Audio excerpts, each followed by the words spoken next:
Alhamdulillahirrabbilalamin. Bihi nasta'in ala umuri dunya wa din. Wassalatu wassalam ala ashrafil anbiya'i wal mursalin Sayyidina wa maulana Muhammadin wa ala alihi wa sahbihi ajma'in. Subhanaka la ilma lana illa ma 'allamtana innaka antal alimul hakim. Rabbi shrah li sadri wa yassir li amri wahlul 'uqdatan min lisani yafqahu qawli, amma ba'du. Alhamdulillah, seperti biasa kita akan awali dengan pembacaan niat belajar bersama-sama. Bismillahirrahmanirrahim. Nawaitu ta'allum wa ta'lim wal naf'a wal intifa' wal mudzakarah wa tadhkir wal ifadah wal istifadah wal hitha ala tamassuk bi kitabillah sunnati rasulillah sallallahu alaihi wa alihi wasallam wa du'a ila al-huda wa dilalata ala al-khair wa qurbi wa thawabi wa husnil khatimah ma'al lutfi wal afiyah wa salahil akibah bi rahmatika ya arhamar rahimin. Ila hadratin Nabi Muhammad sallallahu alaihi wasallam wa alihi wasallam wa drati wa ahli baiti wasallam jamil anbiya wal mursalin wa ulil kauni ajma'in wa khususan sayyidina muhajirin Allah man bin Isa fakil muqaddam bin Ali Balawi sayyidil Abdullah bin Abu Bakar al-Aidarus wa khairul wujud Asy-Syaikh Bakar bin Salim wa usuli mafhurim tumaira sahib ratib wa sahib hadzal kitab al-Habib Abdullah bin Alwi al-Haddad Ahmad bin Zain al-Habsyi thumma ila rais sahib al-Maulid al-Habib Ali bin Muhammad al-Habsyi thumma ila Ruhil Imam Al-Ghazali Muhammad bin Muhammad Al-Ghazali Atusi Sumaila Arwai Arbatil A'immatil Mujtahidin wa Mughallidin Fiddin ulama amilin fuqal muhaddisin wal qura wal mufassirin wa sadatis sufiyatil muhaqqiqin ajma'in anna Allah yaghfir lahum wa yarhamuhum wa ya'li darajatihim fil jannah wa yanfa'una bi barakatihim wa asrarihim wa anwarihim wa ulumihim wa nafahatihim fid din wa dunya wal akhirah. Al-Fatihah. Bismillah.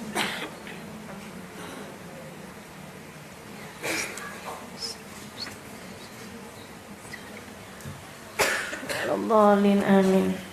Beliau telah menceritakan beberapa kisah tentang orang-orang yang berhati-hati. Dan saya juga kemarin ceritakan tentang Ibrahim bin Adham. Ya, dengan ketemu sama orang yang kehati-hatiannya dalam bekerja sampai saat bekerja tidak mau menjawab salam dari orang. Subhanallah, luar biasa ya. Mudah-mudahan Allah anugerahkan kepada kita sifat takwa. Mudah-mudahan Allah anugerahkan kepada hati kita karunia berupa penempuhan jalan takwa. Hati kita menempuh jalan takwanya insyaallah. Karena kalau kita sama Allah dikasih di hati kita jalan ketakwaan, itu adalah tanda Allah hendak membahagiakan kita. Kata Allah, qad aflaha man zakkaha. Kita bakalan jadi orang beruntung, kita bakalan jadi orang sukses dunia akhirat yang menempuh jalan takwa. Wa nafsin wa ma sawaha, kata Allah, demi jiwa dan demi jalannya, apa yang dia perbuat. Qad aflaha man zakkaha, beruntung banget orang yang hatinya menempuh jalan takwa, menempuh jalan untuk menunjukkan dia kepada kebersihan hati, kebagusan hati, berhati-hati, benar-benar enggak mau deket-deket sama yang diharamkan Allah SWT. Sebab waqad khaba man dassaha, sangat rugi benar orang yang membiarkan hatinya menempuh jalan yang lain, tidak mau menjadi orang yang bertakwa, enggak mau jadi orang yang hati-hati. Nah, ini kita nih terhadap urusan harta memang mesti hati-hati, benar ya. Yang bukan jadi hak kita jangan sampai kemudian kita kuasai tanpa ada haknya. Sedikitnya apalagi banyaknya. Sedikit aja jangan sampai deh, pokoknya ada hak-hak orang lain yang nyangkut sama kita, bikin kita tersangkut teman-teman, gak bisa ringan mengerjakan ibadah. Bikin kita tersangkut juga teman-teman, jadinya gampang banget ngerjain perbuatan dosa. Bikin kita tersangkut juga, andai ada ibadah yang kita lakukan kesangkut dari diterima sama Allah SWT. Gak enak bener. Makanya bebaskan dirimu dari sangkutan-sangkutan hartanya orang. Nah ya, jangan sampai kita ada harta-harta orang, ada hak-hak orang yang kemudian kita kuasai dalam diri-diri kita. Mudah-mudahan Allah jaga kita semua. Amin. Amin ya rabbal alamin. Wa qala ba'duhum, katanya. Kemarin ceritanya itu kan sampai yang orang kalau ada yang meninggal dunia sampai langsung lampunya aja sampai nggak mau dipakai. Ya, karena ada haknya ahli waris. Apalagi kalau salah satu dari ahli warisnya adalah anak kecil, anak yang belum balik. Kalau ahli warisnya adalah orang-orang yang sudah balik, itu sebaiknya bagi teman-teman yang mungkin ada terkait-kait ya, saudara kita atau apa gitu, dimintain halalnya, dimintain redanya. Makanya saya di Hadramut sana, kami di Hadramut sana, kalau ada orang meninggal dunia nih, keluarganya atau sanak familinya atau teman-temannya yang bawain air aqua gitu istilahnya, bawain makanan. Jadi orang-orang yang kemudian pada baca tahlil, pada baca-baca takziah ini apa yang dikasih minum, yang dikasih makan itu bukan dari hartanya ahli waris, tapi diambil dari hartanya sahabat-sahabatnya atau teman-temannya yang memberikan, yang mengikhlaskan kepada orang yang meninggal dunia tersebut. Gitu ya. Kenapa? Karena jadi haknya ahli waris tuh. Apalagi kalau di situ ada anak-anak yatimnya. Ini buat perhatian. Kita kalau ada saudara kita meninggal dunia, kita tanyain, gitu kan? Saudara kita meninggal dunia, ini mau beli air nih, gitu. Langsung aja kita keluarin kalau kita mampu. Nggak mampu, kita cari orang yang mampu. Kita beli air yuk, gitu. Gitu ya. Buat orang-orang yang takziah, buat orang-orang yang inian. Kayaknya kesian tuh orang yang mandiin jenazah ini apa belum dikasih makan, misalnya. Udah beli aja, nggak usah ngambil dari hartanya jenazah, hartanya orang yang sudah meninggal dunia ataupun haknya ahli waris. Kalau haknya ahli waris tapi dari diri mereka sendiri sih, sebagai anak, sebagai saudara, nggak apa-apa. Dari haknya dia sendiri, bukan dari haknya warisan, bukan dari uangnya yang meninggal. Jelas ya? Istrinya misalnya kan ini juga, maksudnya kesian juga gitu kan, ada orang takziah nggak dikasih minum gitu.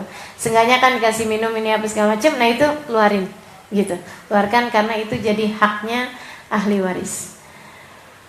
Maksudnya Ustazah kalau misalnya nih ya, ada orang meninggal dunia gitu terus kan mau bikinin teh, mau bikinin kopi, nggak boleh pakai yang di dapur. Nah itu dia tuh yang saya bilang tadi. Kalau yang di dapur ini adalah haknya si yang meninggal dunia, yang belinya dulunya itu dari haknya dia. Itu sekarang yang punya gulanya, yang pula punya kopinya, yang punya ininya apanya, itu ahli waris, teman-teman. Mesti hati-hati gitu ya, makanya mesti hati-hati.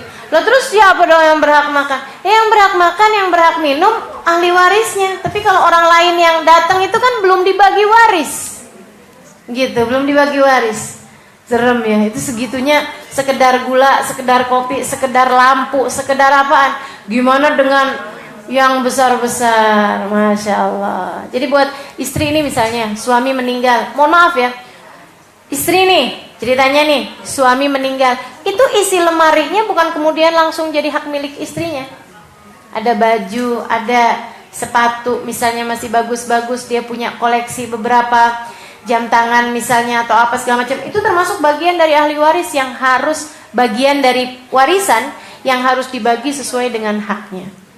Hati-hati tetap lebih bagus, hati-hati tetap lebih bagus gitu.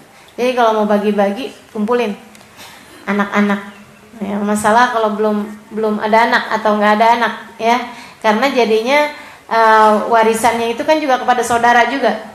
Pada saudara juga, saudaranya yang meninggal, saudaranya suami yang meninggal dunia itu dapat warisan kalau nggak ada anak.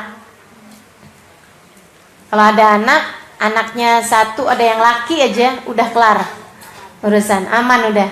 Berarti warisan itu jatuhnya cuman kepada istri sama anak doang dan ke orang tua kalau ada, kalau masih ada. Tapi kalau nggak ada anak, gitu ya, nah itu saudara dapat, saudaranya suami itu dapat. Nah itu kan kalau sama saudaranya suami kan kita nggak segampang itu untuk yang ya nggak seperti semudah ketika kita bagi-bagi sama anak-anak ya. Ala kulli hal, pokoknya dalam apapun kondisinya kita harus selalu memilih jalan takwa, takut sama Allah Subhanahu Wa Taala. Dah dikit tapi cukup lebih baik daripada banyak tapi melenakanmu. Banyak tapi bikin kita jadi nggak benar ya. Insyaallah mudah-mudahan kita berjaga yang benar-benar kita jagain agar mudah-mudahan semuanya bisa kita jalankan dengan sehati-hati mungkin insyaallah. Baik teman-teman sekalian, waqala mana tadi? Waqala ba'duhum, cerita juga sebagiannya orang-orang soleh. Kuntu musafiran fatihtu fit thariq. Dia bilang saya sedang bepergian, kemudian saya sesat di jalan. Saya bingung di jalan. Washtadda alayya al-atas, tersesat di jalan. Jadi lagi ngadain perjalanan kemudian tersesat. Oh, ini jalannya di mana nih? Tuhut, gitu ya. Apa sih namanya? Linglung. Jadi enggak ketahuan jalan, ya sesat di jalan.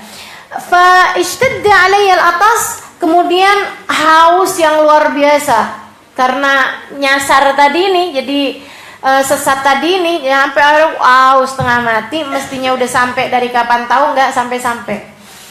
Dia bilang fastaqbalani jundiyun wa saqani syarbatan min ma. Kemudian datang kepadaku seorang jundi, ini udah hampir pingsan deh padahal nih. Udah hampir pingsan dari kehausannya, kemudian datang kepadaku seorang jundi. Tahu jundi? Tentara, prajurit. Gitu ya. Wasaqani syarbatan min ma, dia kemudian memberikan kepadaku satu tegukan air. Maksudnya ngasih aku minum, lu diminumin. Ini biar orang ini selamat enggak jadi mati. Dia bilang fa'adat qasawatuha ala qalbi 30 sana. Ternyata si air tersebut ini adalah air yang dia mendapatkannya bukan dari uang halal. Si jundi ini, gitu ya, si prajurit ini yang kemudian membuat dia adat qasawatuha alayya qalbi ala qalbi. Dia bilang hati saya jadi keras gara-gara sebab air tersebut. 30 sana saya mendapatkan kekerasan hati saya 30 tahun.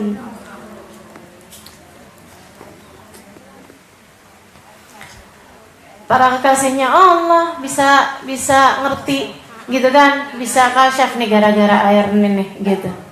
Nah kalau model kita udah nggak jelas teman-teman saya itu sekalian. Ya Allah, ya Allah. Emang kalau nggak benar-benar jagain diri ini udah deh, nggak ada yang bisa jagain diri kita kecuali kita sama Allah. Maksudnya kalau kitanya sendiri nggak mau jagain diri, siapa yang jagain gitu? Siapa yang jagain? Pak Lurah? Nggak ada ya, presiden. Gubernur yang baru bisa nggak jagain hati kita? Nggak bisa. Kalau nggak kita sendiri yang jagain diri kita, nggak akan ada yang menjagakannya untukmu, teman-teman saudaraku sekalian. Maka berjaga-jagalah, jagain. Pastiin jangan ada makanan haram, bahkan syubhat masuk dalam perut kita.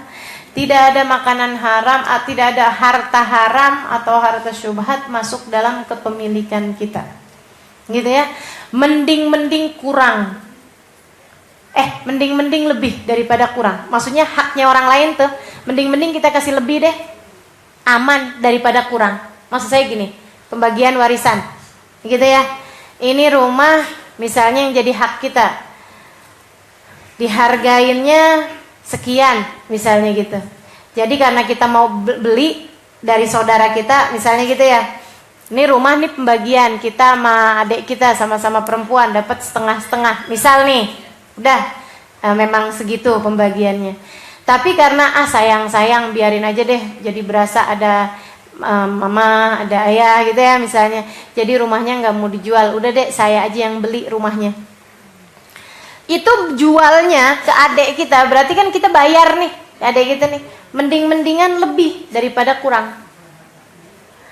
Tanya harganya di sekitar nih, kalau rumah ini kira-kira berapa harganya? Ngelihat harga tanahnya, ngelihat harga bangunannya ini itu segala macem. Misalnya orang bilang ya 1,2 M, misal rumahnya besar gitu ya. 1,2 M nih, laku nih rumahnya nih gitu. Kita bagi 2 sama adik kita berarti berapa? 600 juta gitu misalnya. Tapi ada juga yang bilang, enggak kok ini 1,1 juga belum tentu ada yang mau, katanya misalnya kayak begitu ya. Udah deh, mendingan lebih daripada kurang. Pokoknya ke kitanya nih mendingan kurang. Ke kitanya mendingan kurang, teman-teman. Enggak akan ada yang enggak kebayar. Tenang aja, bakalan dibayar sama Allah SWT. Kalau kita ngerjainnya atas nama cinta, atas nama sayang, atas nama takwa kepada siapapun, bakalan Allah ganti. Kalaupun tidak dengan uang, Allah ganti dengan kesenangan-kesenangan yang lain. Allah ganti dengan kesenangan anak-anak kita jadi anak yang soleh-soleha. Enggak balasan yang luar biasa itu. Allah gantikan dengan kita disayangin sama suami kita. Ibu-ibu sedikit sekalian, saya udah banyak ngeliatin para istri yang paling bahagia, yang disayangin sama suaminya. Walaupun dikasihnya nggak seberapa banyak, tapi kalau suaminya sayang, suaminya gitu ya, sampai suaminya bilang, ya ampun saya nggak ngerti kenapa di akhirat nanti di surga perlu bidadari. Saya mah dapat kamu aja udah senengnya kayak begini, udah berasa kayak di surga. Ya Allah, kalau suami kayak begitu gitu ya, bahasanya mah kita kayak begitu, iya deh nggak apa-apa deh, biar kurang-kurang juga. Oh nggak mungkin. Oh. Nggak mungkin ada suami ngomong kayak begitu. Ada ya. Nah, ya. Ntar kita ajarin. Ajarin suami kita.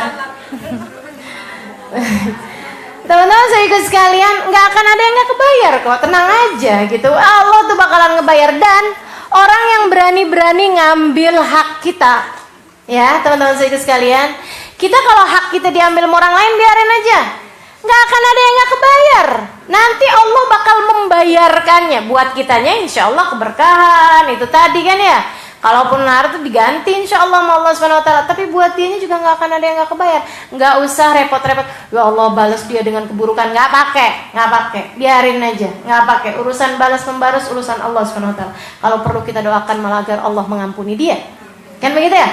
Tapi kalau misalnya gitu, teman-teman sedikit sekalian, itu juga pasti bakalan dibayar. Orang berbuat zalim juga pasti bakalan ada bayarannya kok. Berupa apa? Nggak selalu berupa uangnya dikurang. Enggak selalu berupa hartanya dikurang. Siapa yang dicuri kemudian akan, siapa yang mencuri kemudian akan dicuri, belum tentu seperti itu. Tapi teman-teman saudaraku sekalian, maksud saya begini, dicurinya belum tentu berupa uang. Ada yang diambil darinya keberkahan hidup, ada yang diambil darinya kesehatan badan, ada yang diambil darinya kesolehan anak-anaknya. Mau punya anak kena narkoba? Mau punya anak gadis hamil di luar nikah? Mau kemudian anak kita menjadi anak yang toleh, menjadi anak yang gak soleh? Mau? Gak mau. Maka teman-teman sekalian yang hati-hati sama hidup, jangan ada hak orang kita kuasai, karena semuanya pasti akan diambil lagi sama Allah SWT. Gitu ya. Mudah-mudahan deh Allah SWT jaga kita punya hidup insyaallah, amin ya rabbal alamin. Benar-benar minta sama Allah SWT. Itu tadi kan doanya yang itu tuh, doanya yang sholat apa namanya, habis baca waqiah. Nah itu teman-teman sedikit sekalian, kalau misalnya nggak selalu baca waqiah sehingga jarang-jarang dibaca doanya, habis duha. Nah kalau duha kan pasti kerjain tuh kan. Iya, waktunya kan juga lebih panjang biasanya kalau ngerjain duha. Anak-anak udah berangkat sekolah, suami udah berangkat kerja, kita juga belum berangkat pengajian, sibuk. Ya Allah, kita juga belum, tapi kan biasanya kan pengajian rada-rada agak siangan dikit. Pengajian saya sih. Pengajian yang lain lebih pagian kali ya. Iya, nah itu kan ada waktu tuh, misalnya barang 10 menit, 15 menit ibu-ibu salat duha, masih keburu angkat tangan, baca doa yang ada di surat Al-Waqiah. Minta kita dihindarkan dari harta haram dan dihindarkan dari orang-orang yang hartanya haram. Gitu. Minta biar dikasih kemudahan dalam rizki kita, minta agar Allah SWT karuniakan segala kebaikan insyaallah. Amin. Ya Rabbal Alamin. Baik, katanya beliau seperti itu. Wa hikayatuhum fi dzalik aktsar min an tuhsa. Cerita-cerita tentang kehati-hatiannya para ulama ini banyak banget. Kehati-hatiannya orang-orang soleh banyak banget, nggak bisa kehitung. Ya emang benar. Sama yang terakhir aja nih yang saya ceritain kemarin, Habib Umar bin Hafid, yang surat tanahnya di aku orang, yang tanahnya sebidang tanahnya di aku orang, Habib Umar malah kasihin surat tanahnya. Kata Habib Umar, nggak punya muka saya ngadep Allah SWT rebutan tanah di dunia. Orang takwa tuh ya, orang takwa luar biasa benar.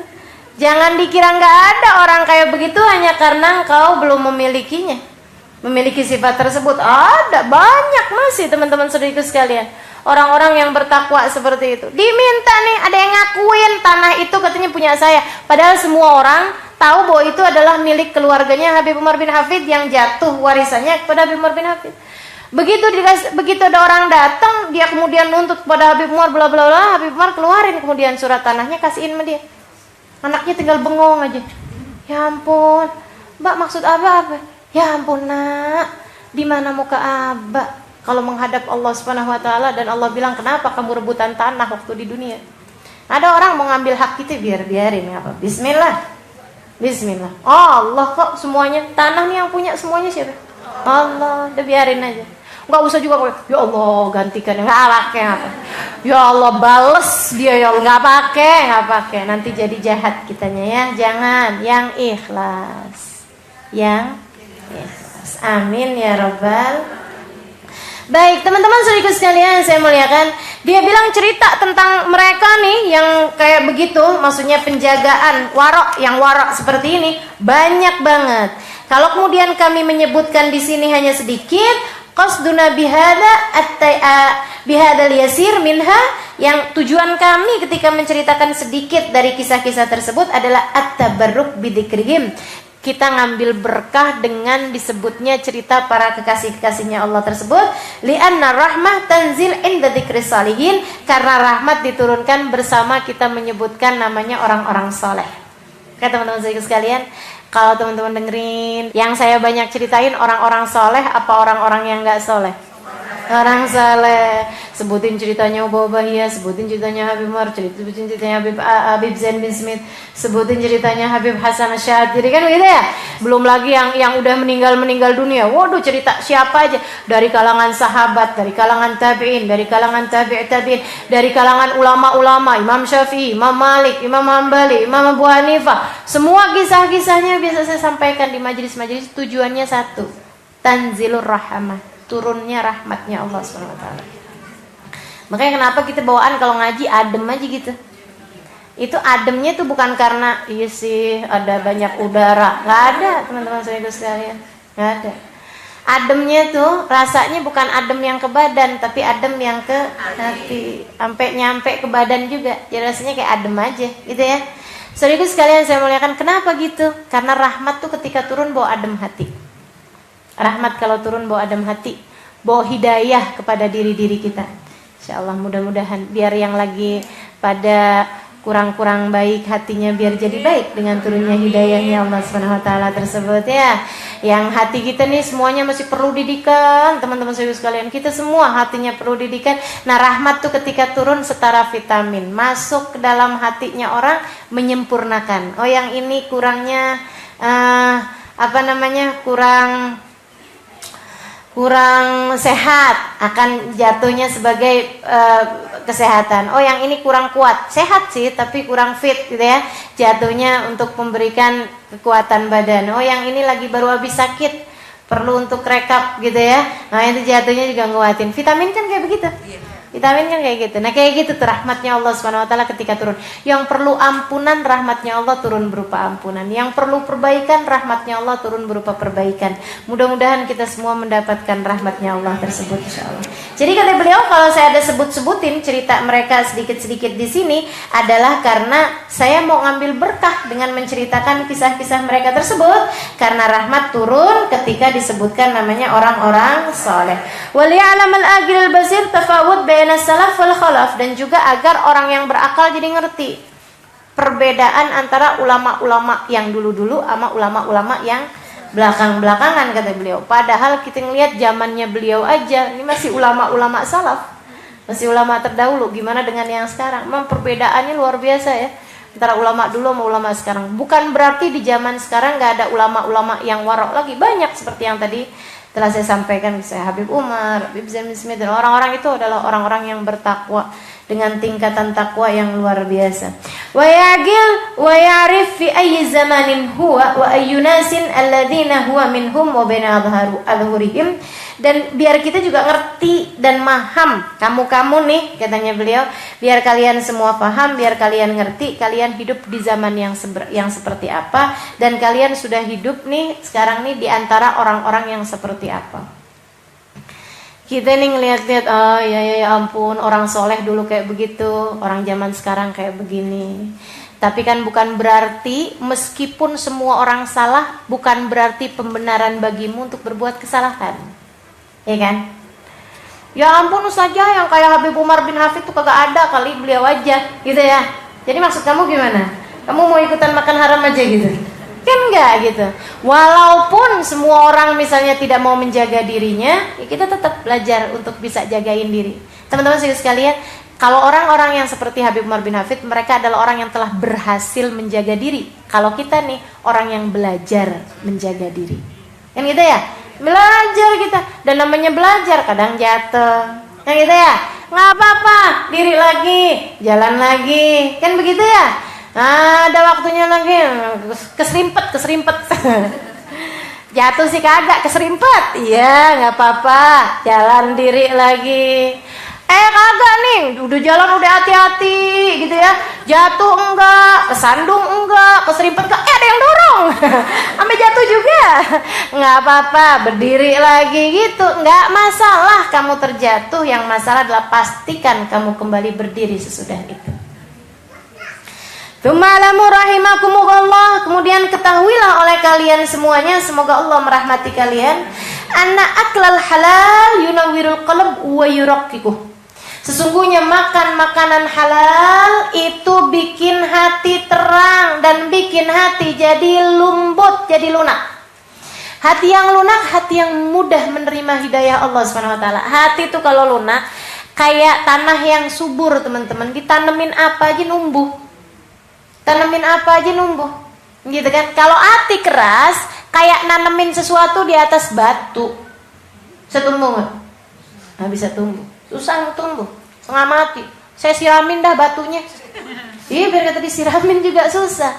Ya itu tuh yang bikin hatimu jadi tanah subur atau batu, itu adalah makanan halal ataupun makanan haram yang masuk dalam perutmu. Gitu makanan yang masuk dalam perutmu haram, udah langsung tuh, hatinya jadi keras. Begitu hatinya jadi keras dah, nolak semua kebaikan-kebaikan, semua perkara baik yang kamu dapetin, ilmu-ilmu yang kamu dapetin, kayak nanam di atas batu aja, mental semuanya, mental, nggak jadi apa-apa. Serem bener. Makanya ada orang ngaji lama gitu tapi ilmunya nggak manfaat. Kenapa itu? Jangan-jangan makanannya adalah makanan haram. Orang umroh bolak-balik gitu ya, tapi nggak baik-baik juga, makanannya makanan haram. Ada orang gitu, zikirannya sih banyak, gitu ya. Waduh, mana-mana pegang tasbih, tapi kok kayaknya ini. Allah, makanannya makanan haram. Gitu. Tahajud, puasa, ini itu segala macam kebaikan dikerjain gitu, kebaikan dikerjain, tapi kok gitu ya gitu. Nah, misalnya gitu ya, masih nggak tercegah juga dari berbuat hal-hal yang diharamkan Allah. Nah, itu jangan-jangan masalahnya ada pada makanan. Ada pada makanan. Emang bisa tuh Ustazah ngerjain kebaikan juga, tapi makan makanan haram juga bisa. Tapi kebaikannya itu juga setengah mati beratnya, dan itu pun juga sulit untuk diterima Allah Subhanahu wa taala dengan penyaksian sabda Nabi Muhammad SAW, "Innallaha thayyib la yaqbalu illa thayyiba." Sungguhnya Allah Subhanahu wa taala itu adalah zat yang maha baik, tidak akan menerima kecuali dari yang baik-baik. Syarat kebaikan adalah harus ditempuh dengan jalan kebaikan. Itu aja gitu ya. Dalam Islam nih teman-teman sekalian, nggak ada ceritanya Robin Hood, nggak ada ceritanya tuh, nggak ada ceritanya orang nyuri duitnya orang kemudian dipakai buat sedekah. Jadi baik apa jadi nggak baik? Jadi nggak baik. Nggak ada cerita orang korupsi, hasil korupsinya dipakai umroh, diterima nggak umrohnya? Nggak diterima. Orang hasil korupsi, hasil nguasain tanah apa, dana apa gitu ya, benar-benar korupsi nih, uangnya dipakai buat bangun masjid, nggak diterima, masjidnya nggak diterima. Katanya para ulama, kamu haram bahkan sholat di masjid itu. Serem amat. Ulama tuh sampai bilang, andai kamu waktu mepet nih ceritanya, kalau nggak segera sholat, kamu nggak bisa sholat gitu ya. Mendingan sholat di jalanan daripada sholat di masjid tersebut. Mendingan sholat di jalanan daripada sholat di masjid yang seperti itu, yang dibangun dengan harta yang haram. Waduh, serem bener. Itu karena hartanya harus halal, jalannya juga harus halal. Begitu ya. Teman-teman sekalian, kayak gitu tuh yang disebutkan oleh Nabi Muhammad SAW. Jadi yang namanya makan makanan halal itu akan membuat hati jadi terang, membuat hati jadi lembut, wa yajlib lahul khasyah minallah, dan kemudian jatuhnya khusyuk, mudah khusyuknya. Baca ayat dikit pengen nangis, baca sholawatan Nabi Muhammad kangen sampai ngalir air mata. Kok bisa begitu ya? Padahal dulu-dulu nggak kayak begitu. Karena makanan yang kamu makan halal. Makanan yang kamu makan halal. Coba perhatiin. Pokoknya kalau kita mutusin untuk jangan mau makan kecuali yang halal, yang jelas-jelasan halal, nanti bakalan Allah kasih liatin. Menghindari dosa gampang, berbuat kebaikan ringan, hati jadi lebih mudah khusyuk, kangen abah Nabi Muhammadnya gampang, gitu. Susah mau ngedebat orang, mau marahin orang, jadi gitu. Nggak bisa lisannya buat berkata kasar, langsung tuh, subhanallah, langsung, gampang bener. Sampai katanya para ulama mau makanan tuh setara bensin. Kalau bagus, udah cepet bener gitu ya, ngerjain kebaikannya. Pertamax plus, gitu ya. Itu kalau makanannya halal, gitu tuh. Nah kalau makanannya kemudian gak halal, kayak sama aja tuh kayak mobil diisinya sama mobil bensin diisi air gitu ya, atau nggak jalan tuh dikasihnya minyak tanah misalnya, nggak jalan-jalan mau dibikin kebaikan, biar kata mobilnya sekeren apapun gak bakalan nyampe. Dia aja berasanya kayak jalan, padahal kagak. Dia berasanya ke jalan, muter kanan kiri bawa mobil, udah jalan. Orang yang ngerti ngapain tuh orang? Itulah teman-teman saudara sekalian, kalau kita ini dalam hidup kita pakai uang haram dalam kehidupan kita berasanya kayak lagi ibadah, kayak lagi jalan menuju Allah. Padahal ulama-ulama orang mukasyif ngelihatnya ngapain nih orang? Jalan aja, nggak jalan di tempat gitu. Sedih bener. Jangan sampai kita ngerasanya kita udah baik, kita udah bener, kita lagi menuju pada Allah Subhanahu wa taala, padahal ternyata tidak seperti itu. Na'udzubillah min dzalik. Wa yanshitul jawarih lil ibadah wat ta'ah. Kalau makananmu halal, maka anggota tubuhmu akan giat untuk mengerjakan ibadah, akan giat menuju kepada ketaatan. Teman-teman saudaraku sekalian, menyambut kepada kita bulan Ramadan, bulan yang harusnya kita gitu ya, apa sih namanya, sing-singkan lengan baju, tinggalkan segala kemarahan, tinggalkan segala kemalasan, kemudian bergerak untuk menuju ketaatan, penuh semangat untuk menuju kepada ketaatan kepada Allah Subhanahu wa taala. Masalahnya bensinnya dulu nih, pastiin nih, saat-saat Ramadan pastiin periksa. Dan yang kira-kiranya agak-agak mengkhawatirkan, keluarin dah gitu ya. Nah kemudian pastikan selama bulan Ramadan nanti itu hanya makanan-makanan halal yang masuk dalam perut kita dari sebelum-sebelumnya nih, biar ringan nanti mengerjakan ketaatan kepada Allahnya, insya. Wa yuzahid fid dunya wa yuraghib fil akhirah. Kamu kalau makanannya halal pasti akan membuatmu juga lebih mudah untuk bersifat zuhud di dunia dan lebih kepengen terhadap urusan akhirat. Kok saya nggak terlalu tertarik ya kalau diceritain surga, tapi kok saya kalau diceritain tentang dunia kok tertarik banget. Aduh, mungkin makanan yang masuk dalam perutmu selama ini masih haram, atau seenggaknya syubhat, gitu. Si kurang hati-hati sampai bikin kamu jadi nggak begitu tertariknya sama akhirat. Kayaknya yang dikejar dunia mulu, dunia terus nih. Ya Allah. Wa huwa sababun fi qabulil a'mali shalihah wastijabati du'a. Bahkan kalau makanan halal, dia adalah merupakan penyebab dari diterimanya amal-amal saleh yang kamu lakukan, wastijabati du'a, dan merupakan sebab dari ijabahnya doa. Saya kan udah cerita kemarin tuh, Habib Abdurrahman Al-Jufri, teman-teman saudaraku sekalian, sampai rumputnya bisa jadi obat dari beliau sangat menjaganya terhadap makanan-makanan syubhat, apatah lagi haram. Jaga, gak mau semuanya dipastikan halal, diruntut sama dia sampai dengan berapa orang runtutan. Roti nih, ini rotinya dari gandum yang mana?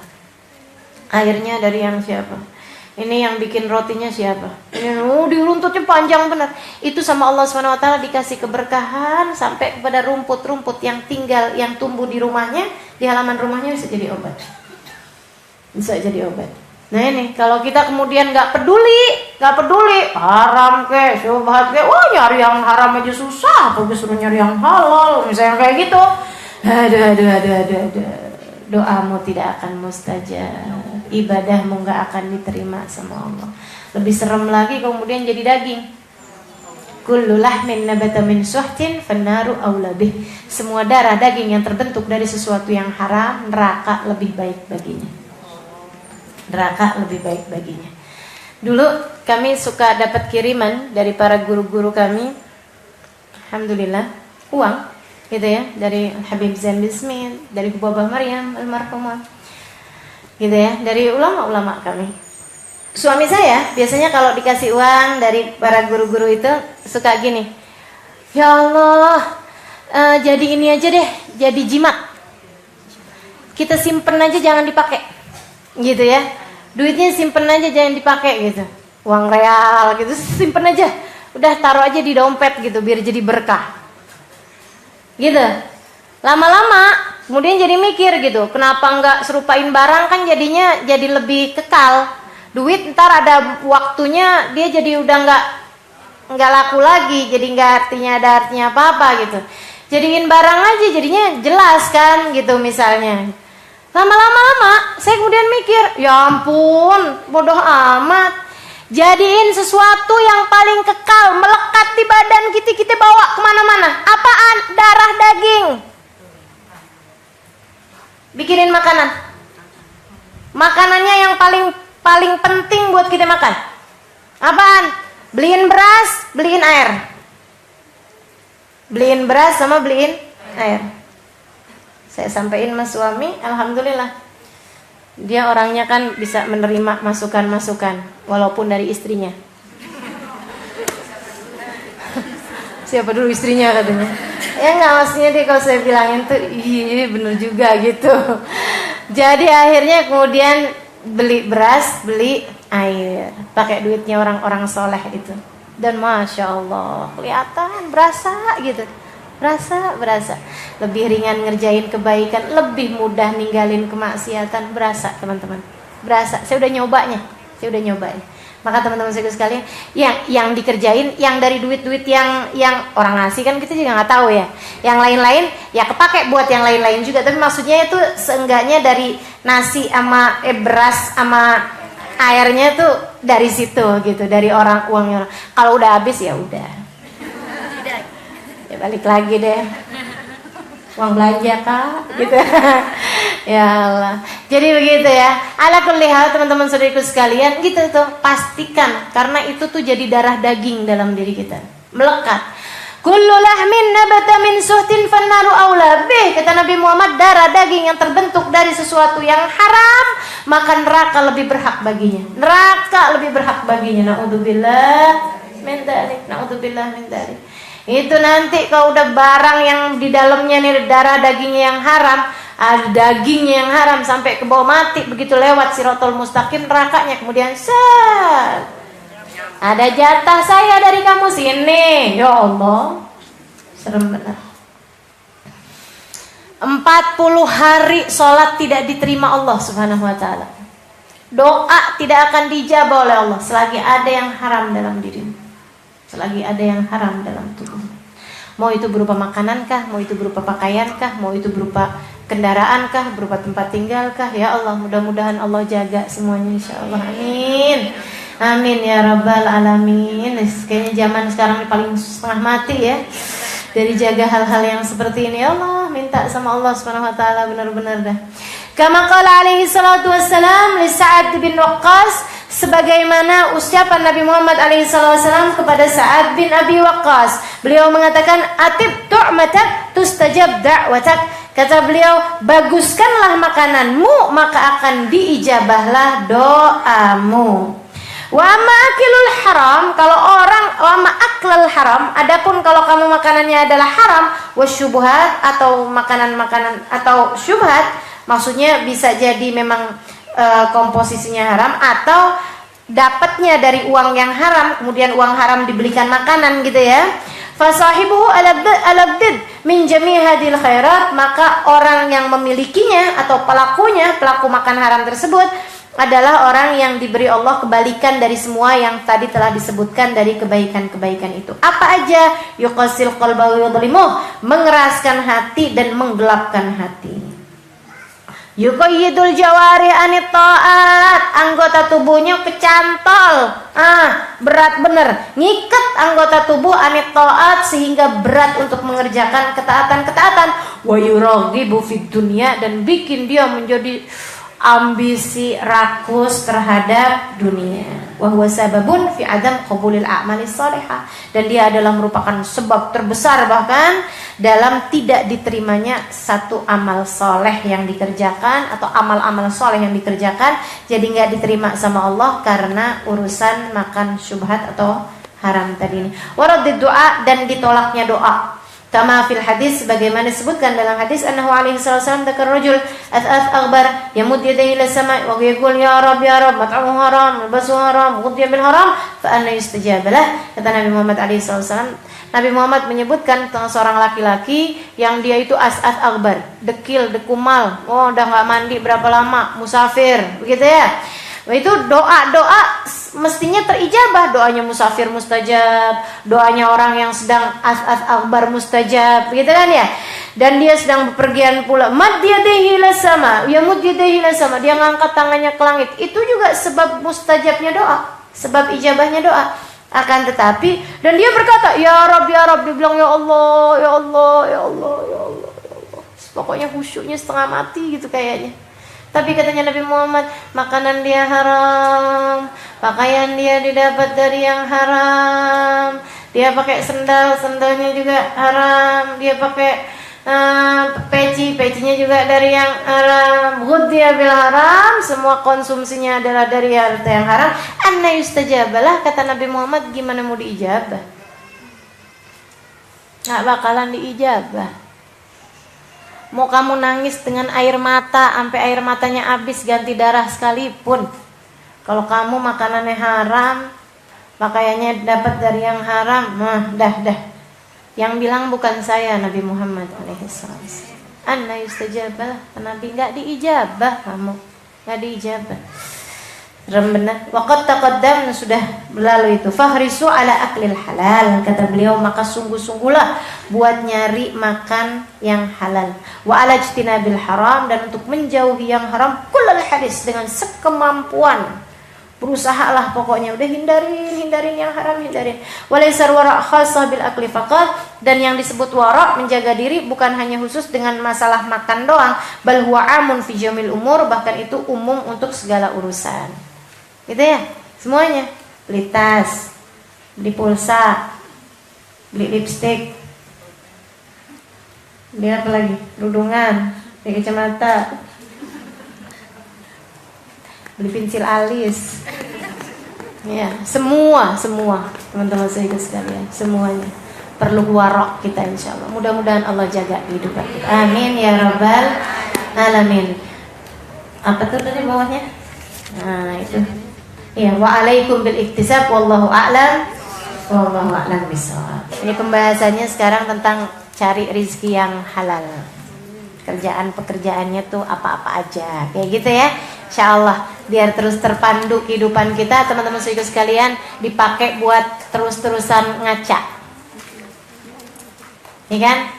Terus-terusan ngaca. Nih yang mana nih yang mesti diperbaikin, yang mana yang mesti diperbaikin gitu. Yang haram-haram yang mana nih yang mesti ditinggalin gitu ya. Nggak ngaca-ngaca, nanti kita nggak belajar-belajar, kita nggak tahu-tahu aib kita di mana-mana aja. Nah, kitab ini, pelajaran ini adalah sarana kita buat bercermin, sarana kita buat ngaca apakah jalan kehidupan kita sudah tepat seperti yang Allah mau atau masih jauh dari jalan takwa yang Allah Subhanahu wa taala inginkan pada diri kita. Saling bantu doa, teman-teman sekalian. Saya doain teman-teman semua biar lebih bisa jaga diri ya. Saya juga mohon didoakan teman-teman semua juga biar lebih bisa jaga diri juga, lebih bisa terhindar dari segala hal yang membuat Allah murka. Kan gitu ya. lebih ringan jalanin ketaatan, dicinta sama Allah Subhanahu wa taala dan Rasulnya insyaallah. Amin.